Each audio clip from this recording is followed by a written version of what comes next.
Ada 9 sifat atau 9 karakter yang membuat uang Anda akan bertumbuh. 9 karakter. 9 karakter yang wajib Anda miliki. Ya. Karakter yang pertama, uang suka orang yang spesifik. Apa itu spesifik? Kalau Anda punya goal, goalnya spesifik. Kalau Anda punya strategi, strateginya spesifik.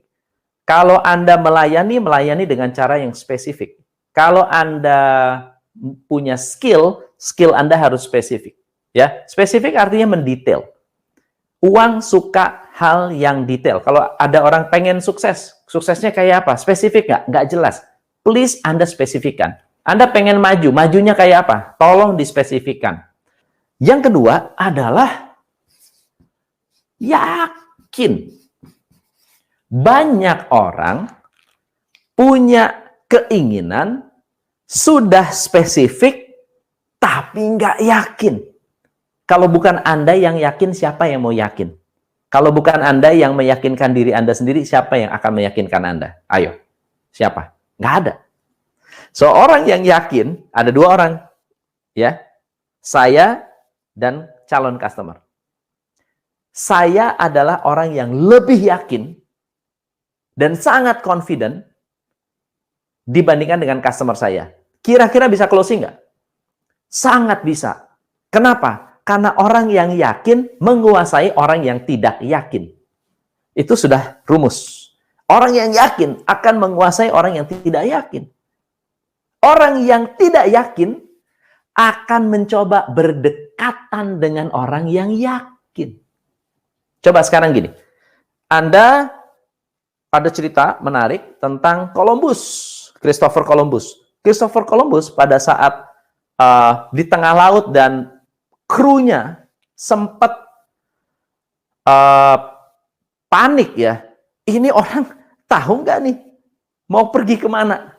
Ya, apa kita matiin aja nih, suruh kita buang ke laut lalu kita balik? Boleh juga nih. Tapi banyak orang yang bilang jangan. Dia adalah satu-satunya orang yang paling yakin kemana kita mau pergi.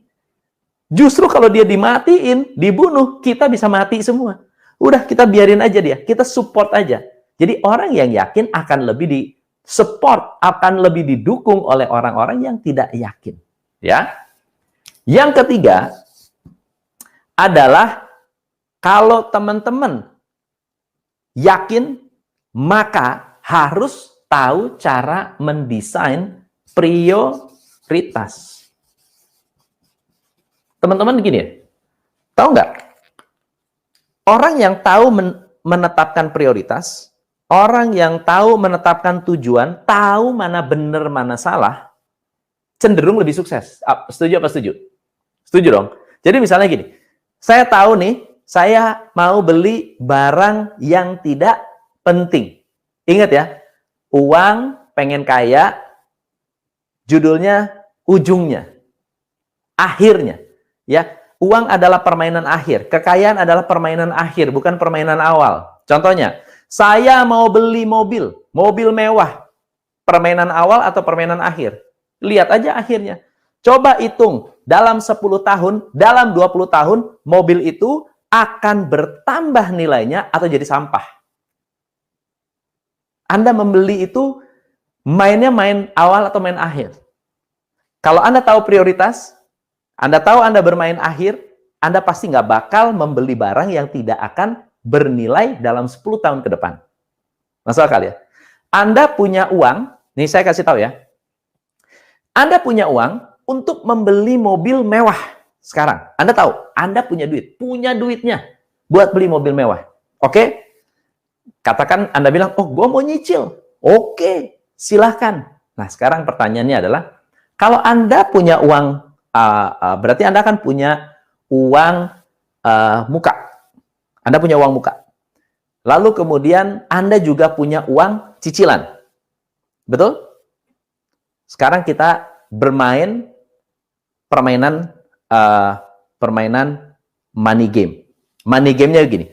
Anda membeli dengan uang yang sama mobil mewah, saya beli saham BCA dengan uang yang sama.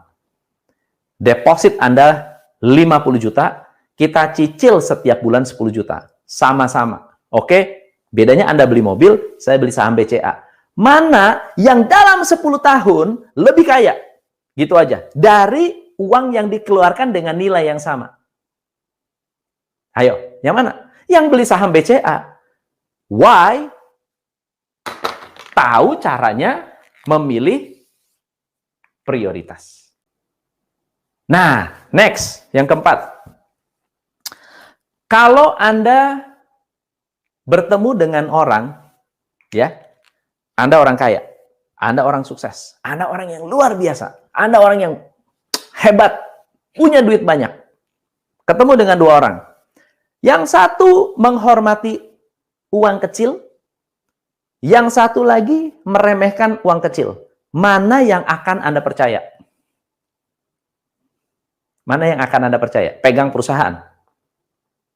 Orang yang menghormati uang kecil. Banyak orang bilang, a penny is a penny. A penny is still a fucking penny.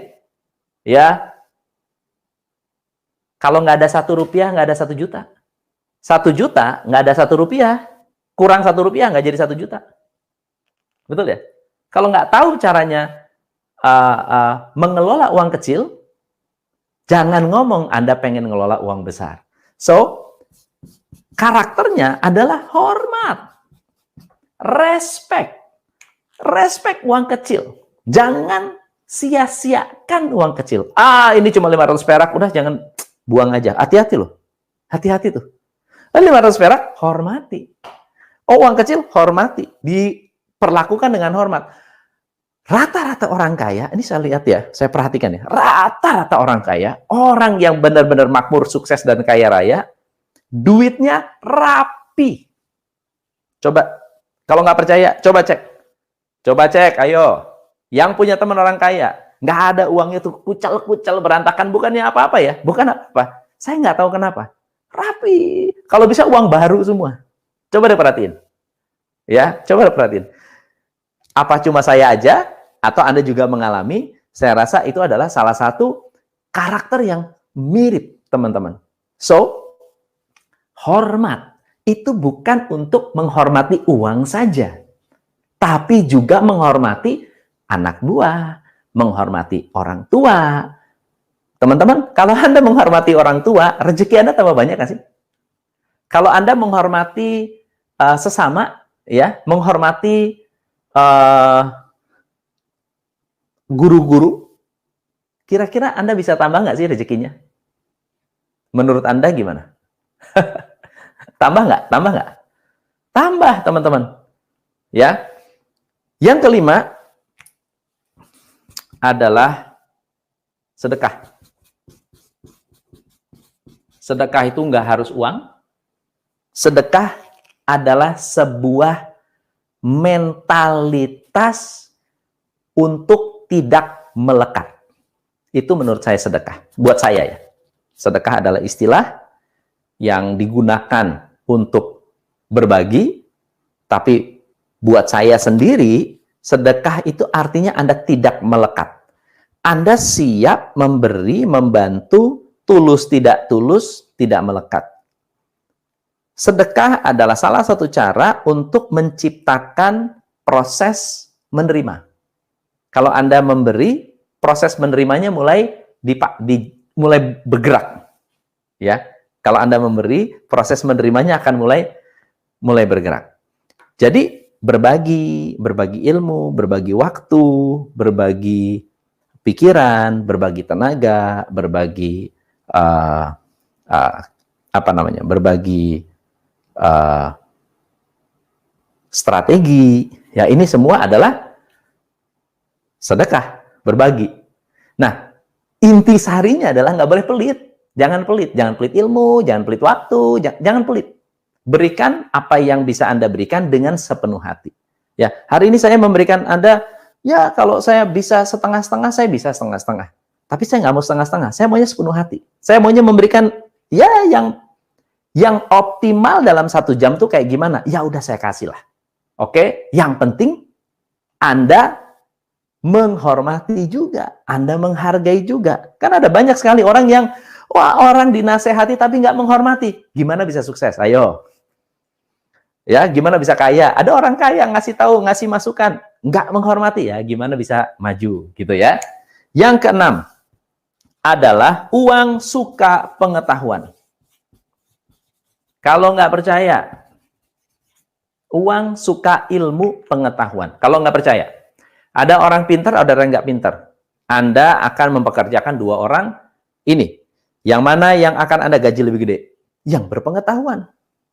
Ada investasi, oke? Ada satu investasi menggunakan teknologi lama, yang satu menggunakan teknologi baru. Mana yang akan dapat investor lebih besar? Yang teknologi baru, yang tahu ilmu baru, yang tahu strategi baru. Maka dalam dalam bisnis itu ada satu penelitian yang menarik. Business owner yang walaupun sudah tahu ilmunya, sudah ngerti, tapi rajin ikut seminar, kemampuan berbisnisnya 50 kali lipat, 50% lebih kuat, lebih powerful daripada yang nggak pernah ikut seminar. Aneh tapi nyata, banyak pengusaha-pengusaha hebat masih rajin ikut seminar. Yang ketujuh, adalah orang-orang yang percaya bahwa hidup itu berlimpah. Ini dia. Abundant. Ya, abundant itu berlimpah. Begini.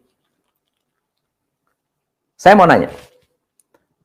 Hari ini perlu nggak sih Anda punya mobil? Itu pertanyaan ya. Perlu nggak sih punya mobil? Ada yang bilang gini. Perlu sih. Oh, atau gini, kalau Anda punya uang, perlu nggak punya helikopter? Kalau Anda punya uang, perlu nggak helikopter? Jawabannya tidak bisa hanya bicara soal perlu atau nggak perlu, betul nggak ya?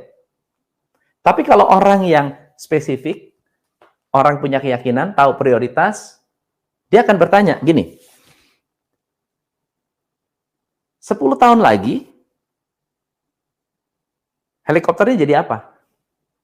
Gitu ya, 10 tahun lagi helikopternya jadi apa? Oh, 10 tahun lagi helikopternya jadi apa? Kayaknya kita nggak butuh lagi, misalnya contohnya ya. Kalau 10 tahun lagi helikopter jadi private jet, itu lain cerita.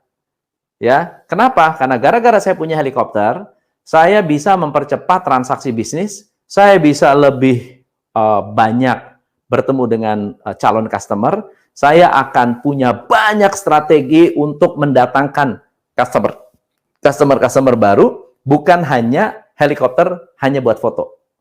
Ya, helikopter, beli helikopter apa? Yang penting bisa buat foto. Atau sewa helikopter hanya untuk buat foto. Buat apa? What's the point? Gitu kan ya? Jadi ketika Anda berpikir tentang perlu apa enggak, kenapa Anda beli? Karena Anda berpikir bahwa tidak ada cara lain. Contohnya begini, perlu nggak mobil? Ada nggak cara lain untuk menikmati apa yang Anda inginkan dengan biaya yang lebih murah? Ada nggak caranya ya? Untuk menikmati apa yang Anda inginkan dengan biaya yang lebih murah. Ada orang yang saya ingin menikmati mobil enak, ya cari Uber aja, cari Grab aja, cari mobil yang enak. Boleh nggak? Ya boleh-boleh aja. Perlu nggak Anda punya supir untuk bisa menikmati supir? Nggak juga. Kenapa? Karena kita hidup dalam dunia yang berlimpah. Dunia berlimpah yang kedua adalah Anda tidak pernah merasa kekurangan. Nggak pernah merasa bahwa, ya ampun, rezeki kita kok gini banget sih? Mengeluh, teman-teman. Mengeluh. Kok kita cuma segini sih dapatnya? Orang yang berlimpah sadar bahwa itu adalah kelimpahan yang sudah sangat nikmat kita terima, luar biasa. Sangat nikmat. Anda hari ini makan apa? Berlimpah nggak? Sudah berlimpah, cukup nggak? Bersyukur nggak? Wah, kalau nggak bisa bersyukur susah dong, gitu ya. Anda punya anak buah. Oke, sekarang saya punya anak buah nih. Kalau saya bisa bersikap tidak berlimpah, saya juga bisa bersikap berlimpah. Contohnya begini. Kalau Anda punya anak buah, Anda tidak akan pelit pujian kepada anak buah Anda. Kenapa? Karena nggak ada istilah, wah jangan sering dipuji, nanti gede kepala. Itu tidak berlimpah. Itu namanya scarcity. Scarcity. Mereka, aduh, pelit pujian. Ya, ini jangan. Anda banyak, berikan pujian. Berlimpah. Hidup itu berkelimpahan. Ya, berkelimpahan dengan kasih sayang. Hatinya besar. Jiwanya besar. Memaafkan mudah. Itu orang yang berlimpah. Oke? Yang ke-8 adalah cerdas. Apa beda tahu sama cerdas? Bedanya pengetahuan dengan kecerdasan. Ya, pengetahuan adalah ilmu. Sesuatu yang Anda tahu. Cerdas adalah activity. Cerdas ketemu orang. Cerdas milih kata-kata. Cerdas dalam pergaulan, cerdas memberikan masukan. Ya, kecerdasan itu sangat-sangat penting untuk membuat bisnis Anda, diri Anda menjadi lebih hebat. Nah, yang terakhir adalah keputusan. Apa yang Anda putuskan? Jadi, orang-orang yang berani memutuskan, kemarin kita ngomong soal leadership ya. Soal leadership, seorang leadership harus berani ambil keputusan. Harus positif, harus open mind, harus bisa memutuskan dengan berani, gitu ya. Dan nggak takut bahwa keputusan itu salah. Kenapa? Karena keputusan bisa diperbaiki. Keputusan yang salah lebih baik daripada tidak berani memutuskan. Jadi dalam hal ini, ketika kita ingat ya, Anda harus say yes kepada keputusan yang bisa memperkuat 9 hal ini. Kira-kira gitu. Keputusan Anda harus selalu yes. Kalau ada yang membantu Anda menjadi lebih spesifik, ada anak buah Anda direkrut, orang ini lebih pintar, lebih spesifik. Say yes. Anda membuat Anda lebih yakin dengan bisnis Anda, yakin dengan diri Anda, yakin dengan kekuatan Anda. Say yes. Yakin dan bisa membuat Anda lebih memiliki prioritas untuk merekrut orang, prioritas untuk membuat bisnis Anda lebih sukses, prioritas untuk percaya diri, prioritas untuk membuat Anda menjadi orang yang secara jangka panjang bisa menjadi lebih besar kontainernya. Nah, silakan. Membuat Anda lebih hormat, dan lain sebagainya. Ini semua adalah hal-hal yang merupakan fondasi. Psikologi ini lebih dekat mendatangkan uang daripada uang itu sendiri. Ingat ya, Anda punya uang 1 miliar, nggak punya karakter ini, uang 1 miliar bisa hilang. Setuju nggak?